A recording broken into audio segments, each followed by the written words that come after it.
Olá, meus amigos, tudo bem? Aqui ajeitando o telefone para fazer essa transmissão para vocês, essa live. Coisa rápida, como sempre. Essas lives deveriam ser... Ontem eu até me passei falando do catecismo. Nossas lives são feitas com tranquilidade, no recôndito do lar. Então, assim, barulho de criança, entrada no quarto, etc, etc, etc. Vou dar uma esperadinha pro pessoal entrar. Oi, Elô. Entrou a Camila também. Vamos ver quem mais aí. Espero que vocês estejam bem. Oi, Ana. Tudo bom? Alcilene. Tudo jóia? Que bom que vocês estão assistindo. Fico muito, muito feliz. Não é novidade para vocês que eu vou dizer. Olá, Letícia. Mil. Cláudio Júnior aí. Viviane. Eu não vou falar... A ideia é não falar novidades. Para muita gente que é católico aí já de tempo rodado, não é novidade, né? Mas bem-vindo aí, Lucas, Laís, querida, Luciene, Marcos Venâncio, isso aí? O Cristiano, sejam bem-vindos. Coisa boa que vocês estão por aí. Me alegra muito que vocês estão aí na audiência, né? Larissa Fumes, isso? Então, assim, recapitulando aí já, começando a nossa conversa, recapitulando um pouco, lembrando que as lives, elas ficam gravadas lá no... Ficam 24 horas disponíveis aqui no Instagram e ficam disponíveis lá no YouTube forever, né? E agora eu estou extraindo o áudio e estou colocando lá no meu canal no SoundCloud, tá? Então... que tem plataforma no SoundCloud, no Deezer e no Spotify, tá? Então, assim, áudio que não falta mais, vídeo, tá? Lembrando que tem o projeto Bíblia em 5 minutos, hoje mesmo eu posto mais um episódio, tem sido bacana, eu tenho feito eles para cada dia da semana, menos sábado e domingo. Quem é que comprou o compêndio, vamos ver aqui? Marcos, muito bom, Marcos, é isso aí. Fico muito feliz, façam como o Marcos, viu? Invistam aí um pouquinho de dinheiro. São livros obrigatórios, livros de referência que eu estou falando para vocês aqui. Não é nada de, eu quero ter só para bonito na minha prateleira. Não, não. É para comprar e ler. Porque se vocês não derem jeito... Fulton Sheen dizia o seguinte... os leigos salvarão a igreja. E se os leigos não souberem, né, o que devem fazer... Obrigado, viu, Letícia? Se os leigos não souberem o que fazer, aí nós temos problema. Tá? Então, assim, primeiro livro que eu falei na terça-feira foi a Bíblia Sagrada. Né? Tudo bem, Fabiana? Deus abençoe. A Bíblia Sagrada tem que ser livro de cabeceira. Todo dia fazer uma leitura bíblica, um passo do Evangelho. Quem já aprendeu a fazer a Lectio Divina, tem que fazer a Lectio Divina. É importante. Tá? Para quem não sabe o que é isso, dá uma procuradinha lá no Catecismo. No Catecismo também tem escrito o que é a Lectio Divina, o que é oração mental, etc. Vamos lá, bem-vinda Sandra e Shirley, Patti, Deus abençoe. Bernardo. O segundo livro que eu falei foi o Catecismo da Igreja Católica, né? Que parece uma coisa assim, mas é meio óbvio. Sim, é meio óbvio, mas é que assim, muita gente que tem seguido o meu perfil, quem tem seguido esse canal, começa a perguntar coisas bastante óbvias. Pastor e amigo Samuel Vitalino, seja bem-vindo. Denício, só gente boa. Né? Coisa boa, viu, Silene? É isso mesmo que a igreja pede da gente. Os católicos têm que ser conhecidos por serem pessoas de leitura bíblica e de oração. A gente não pode ser conhecido por nós fazemos 1000 procissões. Não, não é isso. Nós temos que ser conhecidos como cristão de verdade, que segue o que Jesus nos ensina, que obedece o que a igreja manda, e a igreja manda, se possível, aos leigos fazerem 1 hora Os leigos não estão obrigados a fazer a liturgia das horas, elas são convidados. Os clérigos, sim, os clérigos têm que fazer todas as horas do dia. Todas as 6 horas. Né? Então, assim, nós temos que mudar a cara do catolicismo no Brasil. Né? O catolicismo, né? Os católicos são conhecidos pela procissão, pela devoção mariana. Isso é bom, mas eles não podem serem conhecidos só por isso. Eles têm que ser conhecidos por serem pessoas que leem a Bíblia, conhecem as Escrituras, aplicam na sua própria vida, e são pessoas que conhecem a sua doutrina, a doutrina da sua igreja. E toda a doutrina da igreja aponta para Jesus Cristo. Se nós não vivemos para Jesus Cristo, se nós não vivemos em função dele, nós não somos bons católicos. Sabe? Às vezes, infelizmente, durante muito tempo a igreja foi pintada como não, nós seguimos única e exclusivamente ao Papa. Negativo, minha gente. O Papa é representante de Cristo. Nós seguimos a Cristo antes do Papa. Entendeu? Antes dos concílios, nós seguimos a Cristo. E nós seguimos o Papa e os concílios enquanto eles seguem a Cristo. Entendem? Dito isso, e nesse sentido, a gente tem que ser de fato a palavra mestre, a palavra chave para todos os cristãos temos que ser cristocêntricos. Cristo é que tem que estar no centro das nossas vidas. Nós carregamos geralmente um crucifixo no peito porque é Cristo quem nos faz ir para frente. Ele é o nosso motor, certo? A Bíblia inteira aponta para Cristo, o catecismo inteiro aponta para Cristo, a igreja existe para levar as pessoas a Cristo. E hoje eu queria falar especificamente de um documento importante da Igreja Católica, que é um documento que é muitas vezes colocado muita coisa na conta dele, mas a maioria das pessoas com quem eu converso, né, elas alegam que esse evento fez mais mal para a igreja do que bem. Eu discordo completamente disso, né, e eu já vou dizer por quê.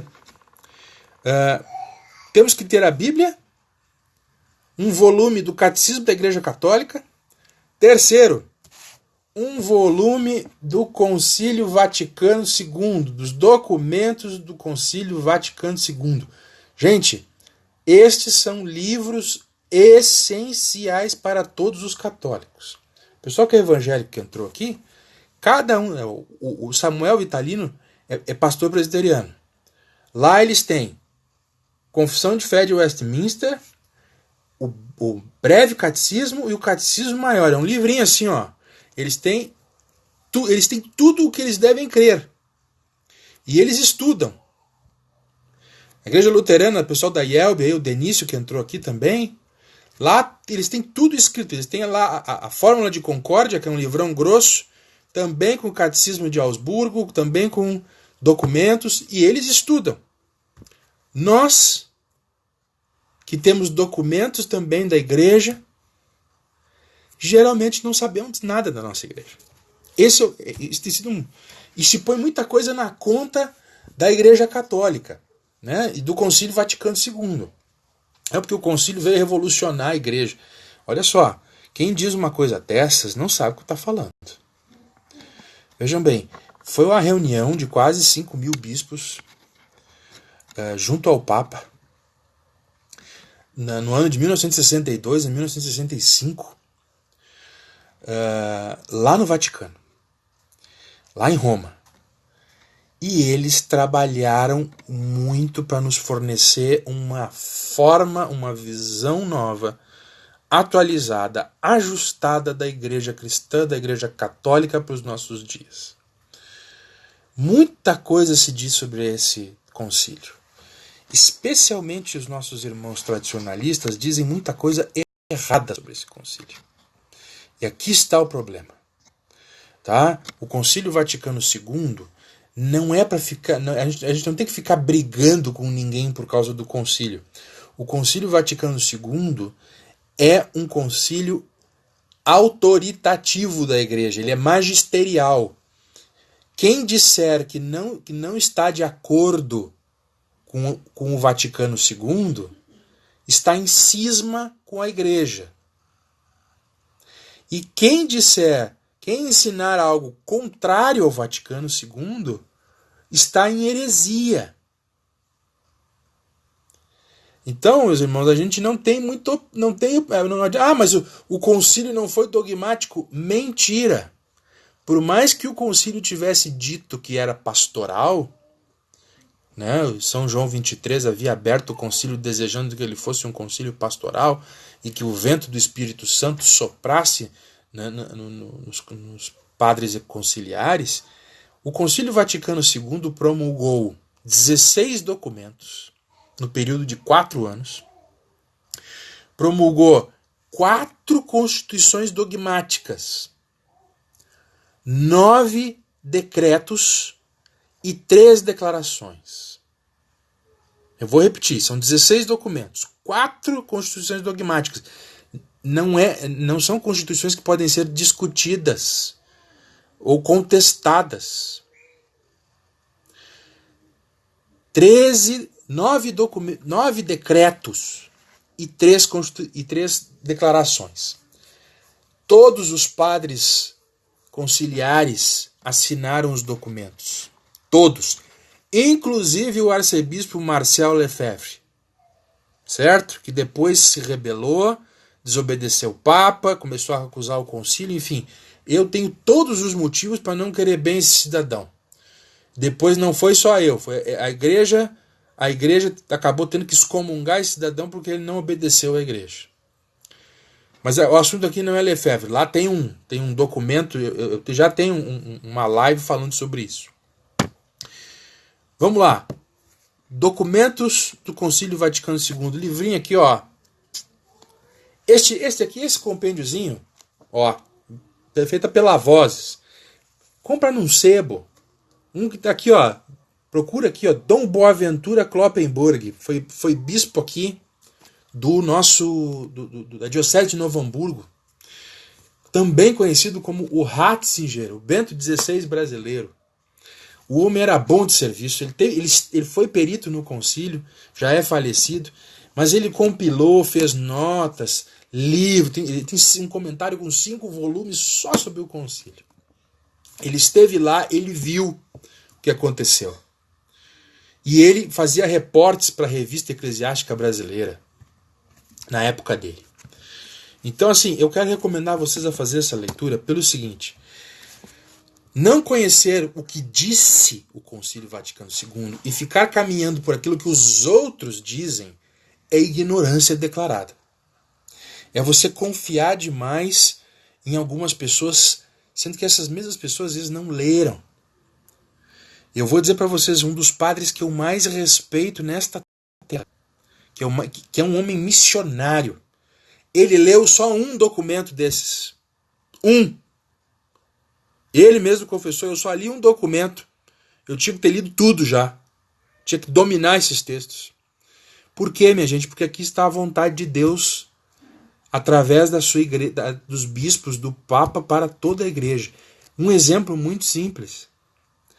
Existe um documento, um dos nossos das constituições dogmáticas, que se chama Sacrosanctum Concilium.